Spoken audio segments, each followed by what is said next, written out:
Here at Ronald Reagan Washington National Airport on May the 4th, and somehow this airport has turned into a full-scale intergalactic operation. I walk into Terminal 2 expecting delayed flights, and instead I see Darth Vader casually patrolling the concourse like he's Secretary of Transportation.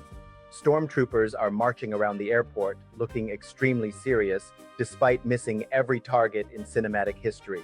Meanwhile, R2-D2 and BB-8 are getting more attention than most politicians in Washington, and honestly, they deserve it. You've got exhausted travelers taking selfies.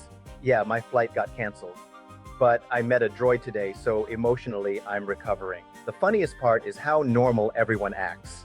At DCA, you can literally see a Sith Lord standing next to Ben's chili bowl, and people just continue buying a half smoke like this is a routine federal government activity. Only in DC can you hear, "Final boarding call for Atlanta," while Darth Vader silently watches from the escalator. And somewhere in the terminal, C-3PO is probably explaining baggage fees in 6 million forms of communication.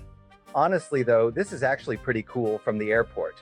Travel days are stressful, everyone's tired, delayed, irritated, running on airport coffee and survival instincts. So seeing Star Wars characters randomly walking through the terminal actually makes the airport feel fun for once.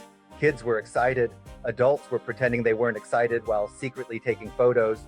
And let's be honest, R2-D2 probably has a better navigation system than the airport Wi-Fi.